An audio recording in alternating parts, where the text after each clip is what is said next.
哎呦，Welcome to my channel，王的 Sport Show，王银河。然后呢，在刚刚呢，也就是刚刚，森林狼刚刚完爆了雷霆，森林狼最终以143比101扳回一局，总比分来到了2比1啊！不知道你们对于这场比赛之后的感受是什么？觉得好看吗？我觉得非常好看，哈哈。好了，来，我们接下来聊吧。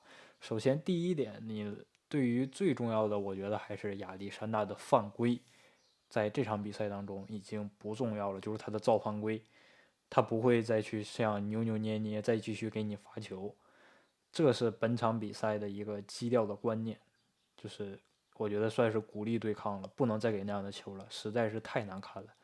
你可以在赛后评论，在虎扑上甚至看到这样的评论，太暴力了，我觉得。直接虎扑第一条，小雷人跪在地上要饭吧。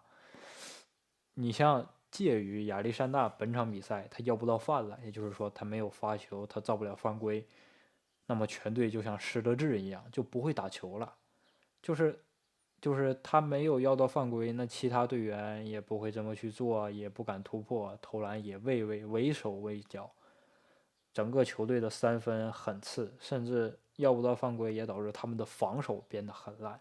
当然了，我觉得森林狼的太好了，打的第一节，对啊、那我们再说回亚历山大，本场比赛啊13投4中，全整场比赛只得了14分，那你不算全场吧？3节比赛只得了14分，这是 MVP 吗？难道说他只有依赖罚球，他才能得到30分甚至40分吗？这是 M 罚批吧？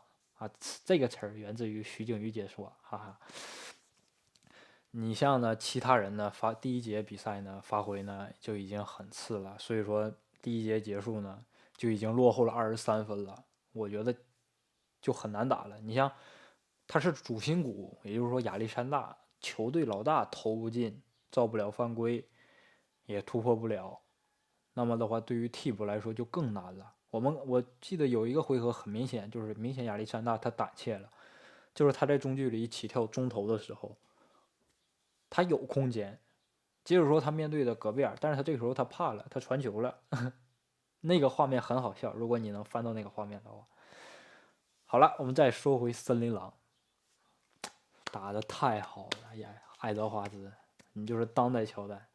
我觉得森林狼就向我们诠释了什么才是真正意义上的季后赛队伍，要靠身体对抗去打球去赢比赛的，对吧？就是要身体对抗，在激烈的对抗当中得分，要强硬的防守，不要一碰就犯规，对吧？这才是季后赛好看的点，要不然那跟常规赛一样了，对吧？季后赛嘛，就激烈一点，就不要老吹犯规，很难看的。当然了，你像第一节超神发挥的爱德华兹，他就已经奠定了本场比赛的基调。爱德华兹第一节一个人得了16分，3个3分球，就简直无敌。那几个球，他并不是说很容易，就很爽，他那种三分就叭一起，梆一崩，而且你包括我们看爱德华兹的三分的话，他是举到最高点拨出去的，就很硬，就这种投篮，就进的话会就是非常爽的那种感觉。就是如果你也是投三分的或者那这种球员的话，爱德华兹呢本场比赛呢砍了30分，17中12，对吧？你这跟这赛季的 MVP 一对比，差距出来了嘛，对不对？这才季后赛球员嘛。你爱德华兹啊，3分球8中5，强，真强。你像对于森林狼其他队员来说，就是对于整个队来说，我觉得森林狼他没有犯规的压力了，他不用担心说，哎呀，我防守该怎么做呀？该不该上身体啊？或者说防的好不好？他不用担心了，你就怎么说，尽全力去防守，身体对抗去防守，对吧？那你这样的情况下呢，也就是说，你比如说一个球员他防守亚历山大防守成功了，那么在下一个回合他进攻的时候，他的信心会非常大。即使说他这个球没进，因为即使说他这个球没进，他这2个回合当中他也是没有失分的，他的信心就会非常的大。这也就是为什么这场比赛爱德华兹会越投越爽，你其他队员也是，兰德尔对吧？你像心态都变好了，他就会放松。你打篮球的人都知道，你会进入心流的状态。这种状态的时候，你就是无敌的，你怎么投怎么有，或者说就享受嘛，对吧？你进攻就会果断，得分就会变得很容易。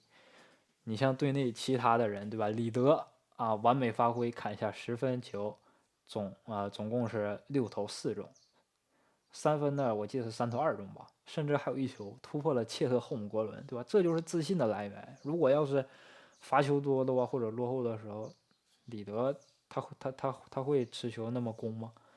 对吧？你像这种时候，他就防守防得下来，他就会发挥在进攻端发挥他全能的那种能力，好看。你像迪文群佐，对吧？更是一扫阴霾。本场比赛2个3分球完成他的替补的任务。你像第一节一个3分球也是拉开了差距，拉开了比分，很关键。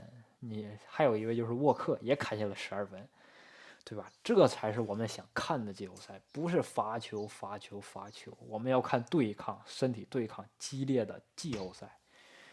好了，综上的分析呢，当然了，我的个人观点，因为我觉得 G2的比赛呢实在是太过难看了，无论是中文互联网啊，还是外国互联网啊，甚至韩国、日本互联网啊，关于 NBA 篮球的都在说不应该这么罚的，就没有碰到你扭扭捏捏，你倒地了，我就要给你罚球吗？对吧？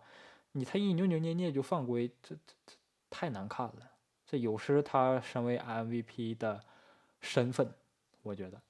所以我觉得可能联盟发话了，希望裁判控制一下尺度。